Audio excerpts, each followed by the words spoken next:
The NFL season is officially underway, starting last Thursday with the Eagles taking on the Cowboys, and we got a bunch of awesome trench plays from that game. We're going to break down a few of them here, starting with this one. This Jalen Hurts rush for a touchdown. Hurts was very successful utilizing his legs in this game, and a big part of that was because he was able to scramble out of semi-clean pockets and wasn't being harried too much by defenders. Like you see on this play here, yes, there is pressure, but Hurts isn't. There's no one within 5 yards of Hurts as he escapes the pocket, which is the type of pockets you want your quarterbacks rolling out of. And first, I want to highlight this interior game here by the Cowboys. Sam Williams does a good job on this TN stunt, picking that inside shoulder of Cam Jurgens here and freeing up the looper 97, even though Hurts eventually escapes and it doesn't end up working out. Good job on that game by the Cowboys. And then the other thing I want to talk about, obviously, is this rush by Dante Fowler on Lane Johnson here. So, yes, Dante Fowler is able to generate pressure off the edge, but Lane Johnson does a really good job of not getting beat cleanly and deflecting Fowler horizontally in front of Hurts instead of allowing him that inside path right to Hurts' body.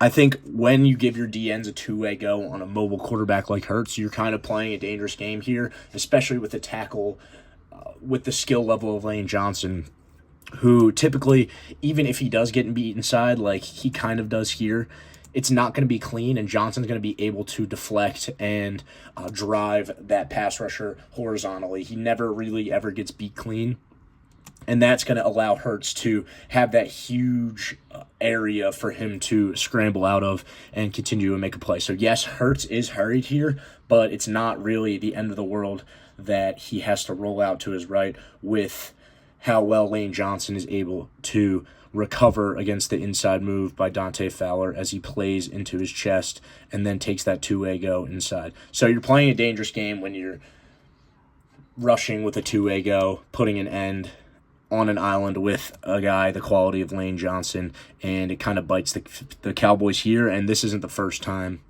Well, this is the first time, but not the last time that it's going to happen to the Cowboys.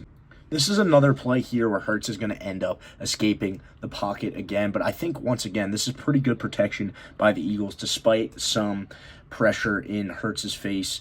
I think they all do a good job staying attached to their assignment, the man they're blocking on this play, and giving Hurts room to step up and escape the pocket. Sam Williams almost makes a play there, but I think Jordan Mailata has the best rep out of everyone on this play here, eventually being able to anchor down against that speed-to-power rush here. His hands get in a pretty compromised position, but we've talked about Jordan Mailata before. He's uber athletic for his size. He's able to replace that inside arm and find his anchor after a few steps, not giving up too much ground despite a pretty successful speed to power rush by Sam Williams there. So great rep out of Jordan Mailata, and then good job handling that TE stunt on the right side by Steen and Johnson. Steen is able to pass 97 in front of Lane as Dante Fowler works over. He's able to redirect. He doesn't get too turned passing the initial penetration by 97, is able to stay in front of 13 as he works back inside. And they give Hurts plenty of time in this pocket here. He's able to read the field, doesn't really see anything, and then guys are still being blocked as he goes to escape, and he's able to be dynamic and pick up a big chunk on the ground. So again, these scrambles are a bit different in the fact that Hurts, yes, there is pressure, but the initial charge is being stopped, and it's giving Hurts time to sit back and pick the spot where he wants to escape from, and it's going to be pretty hard to bring him down from that type of situation. So another good job in protection by the Eagles here, allowing their quarterback to sit back and allow the play to develop more before he has to escape. So despite it not being perfect pro, the Eagles are still getting the job done, and when you have a dynamic quarterback like Jalen Hurts, that's just kind of one of the advantages that come with it. So good play by the Eagles offensive line and Hurts here, and the offense looked really sharp in this game. I don't want to keep beating a dead horse here, but this is another example where the Eagles are able to protect for a really long time, and then Jalen Hurts is able to get through his whole read and escape, make a big play with his legs, and score another rushing touchdown. And it was a big common theme in this game here, and this is just really good protection out of the Eagles, starting with Jordan Mailata working against the rookie out of BC, Eziraku here, and Mailata does a really good job just getting to his spot, settling. He flashes that left hand, makes Eziraku get into his pass rush rhythm, and then he's able to pull his hands, land that punch. Eziraku tries to counter inside with the spin move, and Mailata's all over that, shoves him right into the body of Landon Dickerson, coming to get a piece in help, and it definitely probably made Eziraku think about spinning inside again, running into a brick wall right there as he works inside. And then on the right side of this offensive line as well, Tyler Steen making his first full-time start as the Eagles' full-time starting right guard, does a really good job with his hands here, just landing both hands in the middle of Solomon Thomas's chest, really throws him off his rhythm as Thomas is trying to work that inside club type move, and Steen just lands, makes first meaningful contact on Thomas there, and is able to bubble him up and not allow him to get into his body or successfully execute the move he's trying to work. So Solomon Thomas just has to work through Steen's chest from there. Does a pretty good job driving him back, but Steen loses pretty late here. Like I said, this is a pretty long time pro, allowing Hurts to get through his full read before he ends up losing. And then Lane Johnson, I mean, year over year, time and time again, he proves to be the best pass protector in all of football, and this is just a bread and butter rep here, landing his hands and then being able to anchor down against a speed-to-power rush. He talks about giving up his chest, which he does here. He wants guys to play through him, and they keep trying to do it, and it doesn't work again.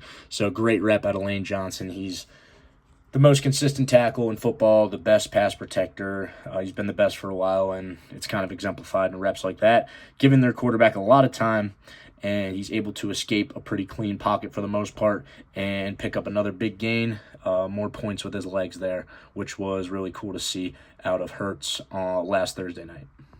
Jalen Hurts is able to complete a huge pass down the field to Jahan Dotson here, over 50 yards picked up in the air. Great catch by Dotson. Huge pickup for the Eagles offense through the air. And the offensive line does a really good job in protection here on third down. Both tackles, Jordan Mailata and Lane Johnson, both able to get to their spots and anchor down. Watch Mailata here. He immediately is able to land his hands on this speed-to-power rush. And look, notice how quickly he's able to anchor down against this speed-to-power right here. Takes like 3 extra steps and then is able to sit down, not allow 54 to go anywhere. Great anchor by Mailata on this play. The Cowboys were very spin-happy in this game here. You notice Dante Fowler trying to work a spin against Lane Johnson here. He's all over that. Lands his punch initially when he's at the spot, and then is able to refit off of that counter spin by Dante Fowler. And that's just a great job by Johnson. We've talked about him a million times. We know the level of player he is. And then interior-wise, Landon Dickerson does a great job passing 97 in front as the looper. They're sliding into 95. They're sliding to this linebacker here, and 95 is the penetrator on this twist here. And the Eagles are able to do a good job picking up that interior game, give Hurts plenty of time to sit in the pocket and complete that huge pass down the field. So great protection, great ball, great catch, big gain for the Eagles.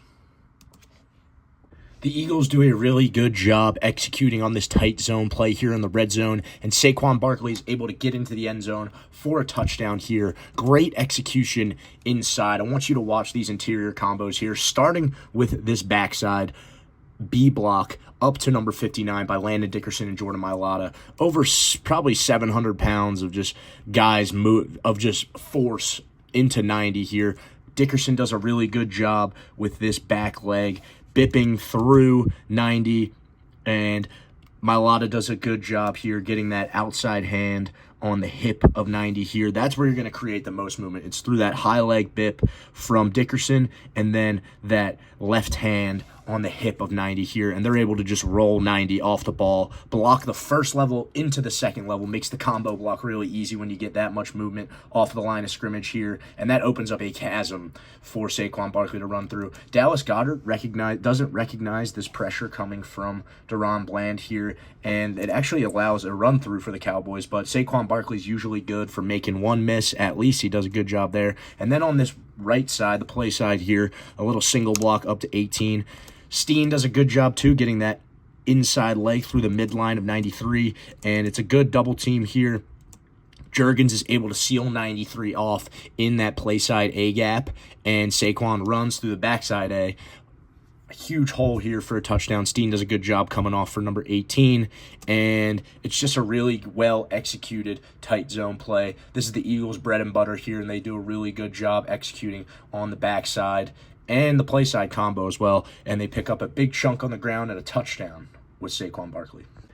The Eagles do another great job executing on this wider zone scheme here. Saquon Barkley's able to pick up a big chunk on the ground. And there's a couple guys I want to highlight on this play here, starting with Lane Johnson. His responsibility is to reach this backside 3 technique here. Tough leverage for him to get there, so he does a really good job executing this slingshot technique here, using number 90's force against him, pulling himself through to gain a leverage advantage, and then boxing him out from the play from there. That's just veteran savvy. Everything you want to say about Lane Johnson summarized in one play there. And then Cam Jurgens does a really good job too, reaching this play side 2-eye. He does a good job of losing some ground in order to regain leverage on the play side. Jurgens is really good in these types of spots.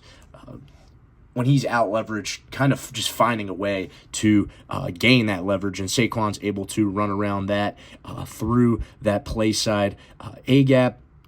Dickerson and Mailata do a good job.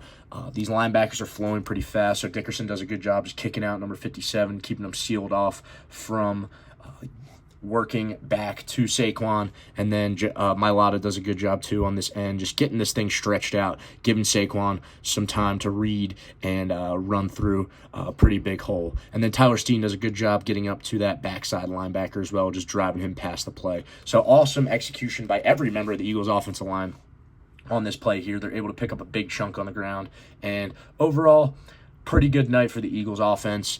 I'm pretty sure they scored on their first 4 drives before the delay. They were a little spotty coming back from break, but I mean, that's to be expected after a delay like that. So some stuff to build on, some good stuff on tape early, and I'd expect the Eagles offense to be just as explosive as it was last year based off this tape here.